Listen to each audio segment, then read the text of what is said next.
السلام عليكم.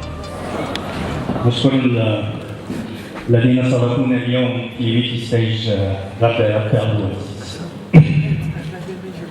سنحاول اليوم أن نتكلم أو نعطي نظرة على ما هي المقاولاتية، l'entrepreneuriat، بما أنه هو موضوع هذا الحدث. لا أدري أي لغة سأستعمل، سيكون هنالك استعمال لثلاث اللغات. Alors, l'intitulé, c'est la relativité et l'entrepreneuriat. علاش نتكلموا على la relativité et l'entrepreneuriat؟ parce que l'entrepreneuriat كما اللي حضروا عليها اللي فيما سبق، كل واحد عنده وجهة نظر، كل واحد عنده الرؤية تاعو لما هي المقاولاتية بناء على تجاربه ومعلوماته وبناء على بيئته بحد ذاتها. فلهذا أردنا أن نوضح هذه الرؤى يعني نظرة جديدة يمكن أن تساعد الطلبة والشباب الذين يريدون إنشاء مقاولاتهم في تحسين طريقة عملهم. عندي نبدأ أولا لإعطاء هذه الوجهة نظر. لي سؤال: ما الذي تمثله هذه الصورة؟ هل هو عبارة عن بطة أو أرنب؟ duck or rabbit. الذين يقولون أنه أرنب يرفعون الأيادي. ما كانش اللي يقول أنه أرنب، والآخرين لا سويس لا à gauche لا à droite, ils votent pas. Les deux, c'est un lapin et en même temps un canard. En réalité, c'est un canard, c'est un lapin, et ça dépend de votre point de vue. Est-ce que ceux qui ont vu que c'était un lapin avaient tort ou avaient raison? Est-ce que ceux qui voyaient que c'était un canard avaient tort ou raison? Est-ce que ceux qui ont vu que ce sont les deux avaient tort ou raison? À vrai dire, la seule différence est chacun a vu cette image par rapport à sa propre conception des choses. على حسب تصوري في حد ذاته. اللي شافوا أرنب على بناء على مجموعة من المعطيات، ونفس الشيء الذي شافوه أنه بطة. على هذا الأساس أردنا أن نعطي شرح. هذا ما يسمى بالنسبية، la relativité. شو نقصد بها la relativité؟ tout est relatif. كل شيء نسبي. نسبي على حسب البيئة وعلى حسب تصوركم وعلى حسب ثقافاتكم على حسب تعلمكم وتجاربكم. كي نتكلموا على la relativité، شكون اللي جاتو كي تسمعوا مصطلح la relativité ça vous rappelle quoi ou qui؟ Einstein. شكون اللي عنده la règle تاع la relativité ça dit quoi؟ سيتوها E est égal à mc au carré. E equal mc square. Le E c'est l'énergie égale la masse fois la vitesse de la lumière au carré. Bon, allez, c'est une règle que tout le monde connaît et ça concerne la physique. Sauf que cette règle, on a essayé de l'appliquer sur l'entrepreneuriat pour bien expliquer qu'est-ce que c'est que l'entrepreneuriat et avoir une meilleure vue de ce qu'est cette discipline nouvelle qui commence à émerger en Algérie. On va essayer de commencer à définir. Alors pour nous, le E, c'est l'entrepreneuriat. Le M, c'est le management. Le C, c'est commitment, l'engagement organisationnel. Et le deuxième, c'est ce qu'on appelle le C', c'est la compétence. Alors, l'entrepreneuriat, si on essaie de l'introduire dans une formule qui comprenne la relativité, ce sera l'entrepreneuriat est égal au management fois la compétence multipliée par les commitments. Et on va expliquer chacune des variables comme suit. On va commencer par le premier terme qui est l'entrepreneuriat. On entend beaucoup parler de l'entrepreneuriat. Il y a, je sais pas, il y a une centaine de définitions de l'entrepreneuriat. Mais ce qui est sûr que l'entrepreneuriat, ça vient du verbe entreprendre, commencer quelque chose. Ça veut dire un entrepreneur, c'est celui qui a créé son entreprise, c'est juste. Un entrepreneur, c'est ce qui est responsable de projet, est juste, est un entrepreneur. Un entrepreneur est toute personne qui vient avec une nouvelle idée, C'est même pas un projet. Ça veut dire vous avez une nouvelle idée, vous êtes entrepreneur. Un entrepreneur, c'est ceux qui font des actions nouvelles et considérés comme entrepreneurs. Alors, en général, l'entrepreneur est toute personne qui entreprend une action ou une idée.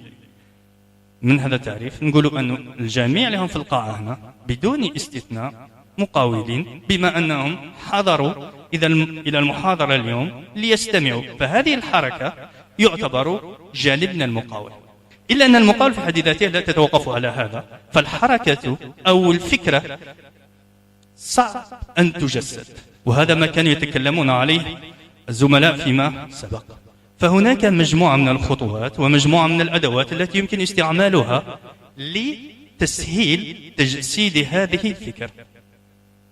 النقطة الثانية عندنا le management. إدارة الأعمال management. Management, il y a plusieurs définitions, mais l'une des définitions les plus intéressantes, c'est que le management est une science. Il y a عبارة عن علم. لماذا عبارة عن علم? Parce que le management utilise d'autres sciences. On utilise les statistiques. On utilise la physique, la géographie, la psychologie, la sociologie, tout ce qui concerne les sciences. Alors c'est une science. On ne peut pas appliquer le management si on n'a pas des connaissances concernant le management comme discipline. La deuxième science, deuxième définition, c'est la pratique. Tajruba. En anglais, c'est moi craft. Le management n'est pas complet si on n'applique pas ces principes. Ça veut dire, tout à l'heure, Shahinaz a dit les conférences, l'université, etc. Vous savez que on prend un exemple d'un médecin. Est-ce qu'on peut trouver un médecin qui peut être médecin sans avoir pris des cours théoriques? C'est impossible. Mais on peut trouver un manager qui est manager sans qu'il y ait aucune idée, aucun principe sur le management. Mais le rôle de la science, c'est qu'elle va renforcer ses activités grâce à des outils informatiques, etc. Le troisième point, c'est l'art. Quand on parle de l'art, c'est le comportement. Le comportement, ça veut dire chaque manager a un comportement qui lui caractéristique. Ça veut dire Ça veut dire que chacun a sa propre personnalité. Et cette personnalité va influencer son comportement avec ses collaborateurs. Un manager, ما يخدمش وحده يخدم مع مجموعة من الخدامين عنده des clients, عنده des approvisionneurs, عنده des conseillers, etc. Sa façon de faire. Maintenant, on va parler de l'art. Deuxième point, c'est la compétence. La compétence, on peut la définir en acronyme de KATE. Knowledge, Attitude, Training and Experience. Dites-moi, le knowledge, ce sont les connaissances concernant le domaine. Monsieur Elias, tout à l'heure, a parlé et a donné une remarque très intéressante. Vous ne pouvez pas faire un métier ou créer une entreprise si vous n'avez aucune connaissance sur le terrain.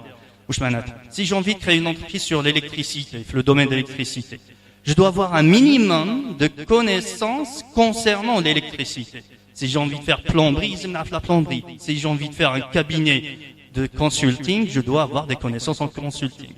Le deuxième point, c'est l'attitude. Behavior. C'est comment vous allez vous comporter. Mais le comportement a un autre sens. C'est l'envie d'apprendre. Il y a ceux qui commencent avec un certain niveau d'apprentissage et ils se disent, voilà, on a atteint un niveau qui va nous permettre d'aller très loin. Et cette prétention, en quelque sorte, va pas leur permettre d'évoluer.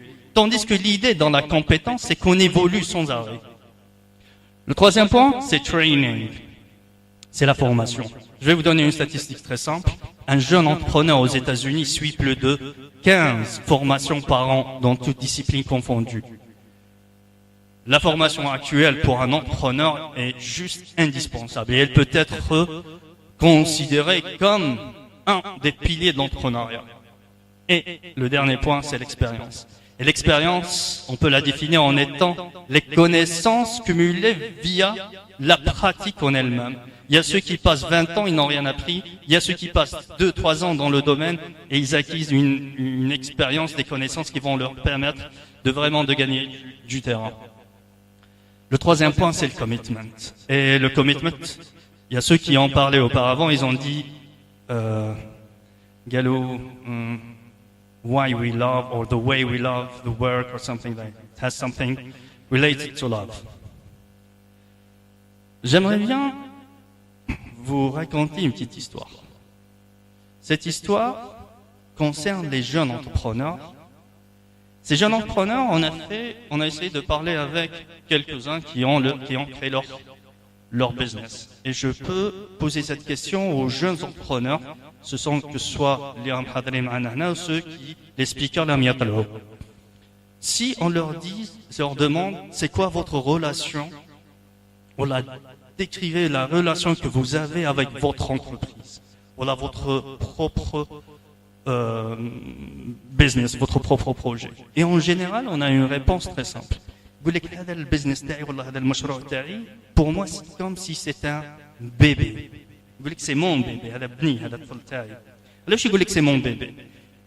Ça veut dire que il le considère, il y a une affection qui se crée entre l'entrepreneur et son entreprise. L'affection, la relation, c'est elle qui va créer ce qu'on appelle le commitment.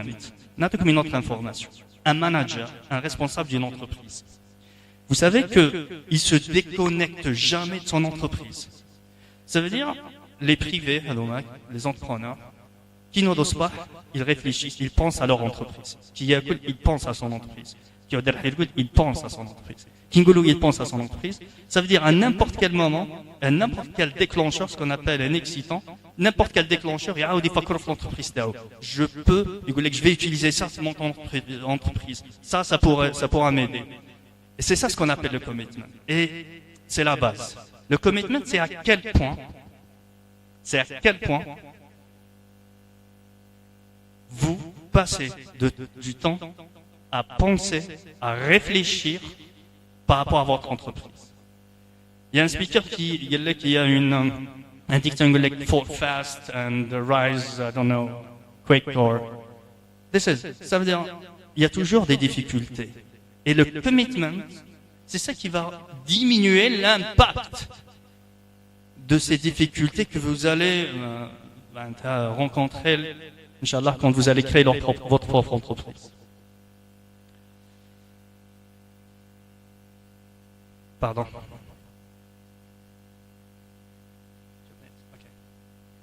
Ça c'est bloqué, c'est pas un problème. Ça, ce sont les problèmes techniques. Alors, l'idée c'était quoi? C'était juste pour vous expliquer que l'entrepreneuriat n'est pas une science exacte. Elle utilise les sciences exactes. On a besoin des statistiques, l'étude de marché, stratégie, etc. Mais comment vous percevez l'entrepreneuriat diffère d'une personne à une autre? Exemple. Si vous créez votre propre entreprise maintenant, à cet instant T, à l'endroit Hadaya, est-ce que vous aurez les mêmes résultats que si vous l'avez créé il y a 10 ans? C'est pas du tout le même résultat. C'est ça ce qu'on veut dire par la relativité dans la création d'entrepreneuriat, de projets. C'est chaque projet, chaque entrepreneur a ses caractéristiques pour créer et pour gérer son entreprise, son projet. Ça, c'est un dicton que je suis et que j'essaie de want to spread everywhere. Learn your way to success. Ça veut dire quoi, learn your way to success? On doit apprendre notre manière, notre façon, voilà, our path to success, pour créer. Il n'y a pas un magical recipe. Il n'y a pas une recette magique pour créer une entreprise. Ça n'existe pas. La réalité est autre. Mais si vous mettez en tête que vous devez trouver votre propre chemin avec vos propres méthodes, travailler dur, là, c'est learn your way to success. Et en dernier, je vous remercie pour votre écoute.